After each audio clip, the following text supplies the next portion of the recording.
নমস্কার। আজকে অর্থনৈতিক উন্নতি কিভাবে হতে পারে তার জন্য কয়েকটি টিপস দিচ্ছি। আমাদের দেখতে হবে বাস্তুটা। এই বাস্তুর সঙ্গে অর্থনৈতিক শ্রীবৃদ্ধি ওতপ্রোতভাবে জড়িত। সুতরাং অর্থনৈতিক উন্নতি করতে হলে বাস্তুটাকে ঠিক রাখতে হবে। আমরা খুব কম মানুষই আছি যে এই ব্যাপারটা খেয়াল রাখি। আমি পরপর বলছি কিভাবে কোন জিনিসগুলো মেনে চললে বাস্তু ঠিক থাকবে এবং অর্থনৈতিক শ্রীবৃদ্ধি অবধারিতভাবে হবেই হবে। একটুখানি খেয়াল করে দেখবেন এবং এগুলো পারলে মেনে চলবেন। ১ নাম্বার,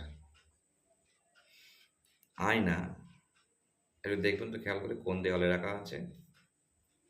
যে দেওয়ালে থাক না কেন, আয়না কিন্তু সবসময় উত্তর দিকে দেওয়ালে রাখা শুভ। পূর্ব দিকের দেওয়ালেও রাখা যেতে পারে। এই দুটো দিক ছাড়া অন্য কোনো দিকে অন্য আয়না না রাখাই ভালো। অনেকে বলেন বেডরুমে আয়না রাখতে নেই। তো যদিও কোনো সময় অনেকে আছেন বেডরুমে আয়নাটা রাখেন বা শোকেস থাকে, সেক্ষেত্রে আয়নাটা কিছু দিয়ে ঢেকে রাখবেন রাত্রেবেলার দিকে। ঘরে কোনো জায়গায় মাকড়সার জাল আছে কি এটা খেয়াল করবেন। ঝুল হতেই পারে। ঝুল আর মাকড়সার জালের মধ্যে পার্থক্য আছে। যদি এগুলো থাকে মাকড়সার জালটায় সঙ্গে সঙ্গে সেটা পরিষ্কার করে দিন। বাড়িতে ভাঙা ঝাঁটা কিংবা দীর্ঘদিনের পুরনো ঝাড়ু আছে, ফেলে দিন।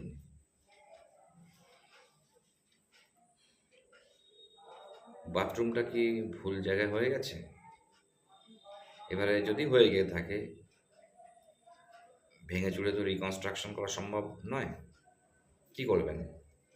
বাথরুমের মধ্যে কাঁচের বাটিতে সামুদ্রিক লবণ, ফটকরি, কর্পূর এগুলো রেখে দিন। যাবতীয় বাস্তুদোষ, নেগেটিভ এনার্জি দূর হবে, হতে বাধ্য। বাড়ির উত্তর পূর্ব দিকে মানে ঈশান কোণে একটা তুলসী গাছের চারা লাগিয়ে দিন। কাজে লাগবে। সোমবার দিন যে কোনো শিব মন্দিরে গিয়ে কিছু সাদা জিনিস দান করে আসুন। আটা হোক, ময়দা হোক, সাদা মিষ্টি হোক, যাই হোক দিয়ে আসুন। পরপর ৯টা দিন সকালে গুড়ের সাথে রুটি মানে রুটি আর গুড় মিশিয়ে বা মাখিয়ে গরুকে খাওয়ান ৯টা দিন, কাজে লাগবে। বৃহস্পতিবার সকালে মানে ১২টার মধ্যে ঘরের সিংহাসনে মা লক্ষ্মীর সামনে ঘিয়ের প্রদীপ জ্বালাবেন এবং মা লক্ষ্মীর চরণে একটি এলাচ, একটি লবঙ্গ, ১ টাকার কয়েন রেখে দিন। রেখে ধূপ প্রদীপ দেখান, কাজে লাগবে। বাড়ির উত্তর পূর্ব দিকে কাঁচের শিশিতে একটু নুন রেখে দিন, দেখুন কাজে লাগবে। আপনার যেখানে চাল থাকে, চালের পাত্র বা চালের বস্তা, সেখানে একটা ১০০ টাকার নোট লাল কাপড়ে মুড়িয়ে লাল সুতো দিয়ে বেঁধে সেখানে রেখে দিন চালের পাত্রের মধ্যে, কাজে লাগবে। পরিষ্কার জলে ৩টি ফুলওয়ালা লবঙ্গ, গোলাপের পাপড়ি দিয়ে মানে মিশিয়ে সেই জলটা ঘরের বিভিন্ন জায়গায় ছড়িয়ে দিন।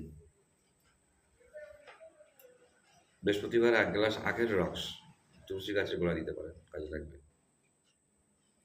প্রতি শনিবার ১ টাকার কয়েন যে কোনো শনি মন্দিরকে দিয়ে আসুন। শনিবার কিংবা মঙ্গলবার নোটে ১ টাকার কয়েনকে পরপর রেখে লাল সুতো দিয়ে ভালো করে জড়িয়ে সেটাকে একটু সিঁদুর দিয়ে সেই কয়েনগুলি ঠাকুরের সিংহাসনে রেখে দিন, কাজে লাগবে। আর কি আছে, ক্যালেন্ডার কিংবা ঘড়ি ঘরের কোন কোন দেওয়ালে আছে, একটু দেখবেন খেয়াল করে, যেন দক্ষিণ দিকের দেওয়ালে না থাকে। ক্যালেন্ডার কিংবা ঘড়ি এই দুটো জিনিস যেন দক্ষিণ দিকের দেওয়ালে না থাকে, খেয়াল রাখবেন। ঠিক আছে? একটি তামার ঘটে 3টি কড়ি, তিনটি হরিতকি, 3টি সুপারি, একটু আতপ চাল নিয়ে সেই ঘড়িটাকে লাল কাপড় দিয়ে মানে মুখটা বেঁধে সেটাকে ঠাকুর সিংহাসনে রেখে দিন, আর সিংহাসনের তলায় রেখে দিন, মা লক্ষ্মীর পাশে রেখে দিন, তাও হবে। 7টি শুকনো লঙ্কা সাদা কাপড়ে মুড়িয়ে আপনার যেখানে টাকা পয়সা থাকে ঘরে সেখানে রেখে দিন, কাজে লাগবে। আর কি আছে, ঘরের উত্তর পশ্চিম দিকে 2টি পিতলের পেঁচা, যেন 9 ইঞ্চির বেশি না হয়, 9 ইঞ্চির কম হোক, 3 ইঞ্চি 4 ইঞ্চি যাই হোক না কেন, পিতলের পেঁচা রেখে দিন, কাজে লাগবে। এই যে বললাম, এই টিপসগুলো যদি মেনে চলেন তাহলে করে কী হবে, আকাশ থেকে কি ঝমঝম করে অর্থ আসবে সেটা নয়, অর্থ আসার পথটা সুগম হবে। মনে রাখবেন, আপনার যাবতীয় সুখ সমৃদ্ধি অর্থনৈতিক পরিস্থিতি নির্ভর করছে আপনার বাস্তুর ওপর। সুতরাং বাস্তুটাকে ঠিক রাখতে হবে, গৃহ দেবতাকে ঠিক রাখতে হবে, তাহলে কিন্তু অর্থ আসার একটা পথ তৈরি হবে, হবেই হবে। এবারে ধরুন আপনার হাত পুরো খালি হয়ে গেছে, সে একটা ভালো কথা বলছে, মনে রাখবেন, কিছু অর্থের দরকার ইমিডিয়েট, কী করবেন,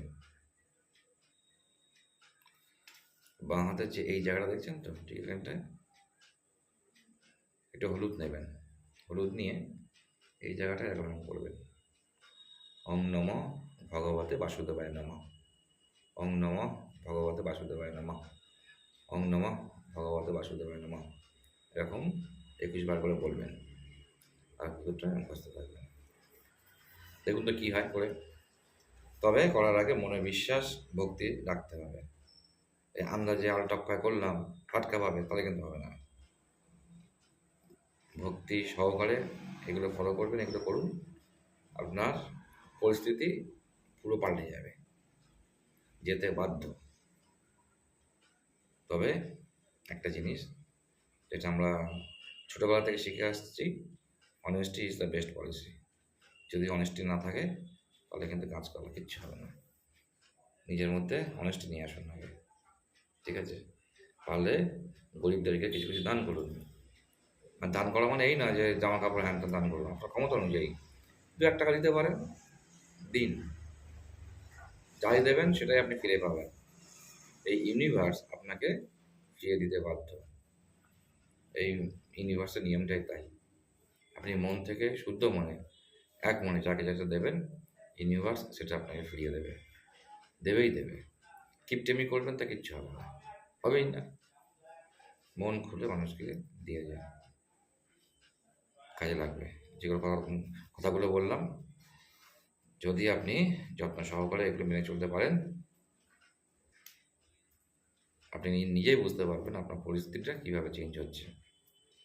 আর সন্ধ্যেবেলা করে বাড়িতে একটু হরিনাম শুনুন, মহামন্ত্র শুনুন, ফোনে শুনুন কিংবা ইউএসবি হোম থিয়েটার যাতে শুনুন। বাড়িটাকে আগে শুদ্ধ করুন, বাস্তুটাকে আগে পরিশুদ্ধ করতে হবে, তাহলে সব কিছু সব দিক থেকে ডেভেলপমেন্ট হবেই হবে, হতে বাধ্য। মেনে চলুন, ভালো থাকবেন, ধন্যবাদ।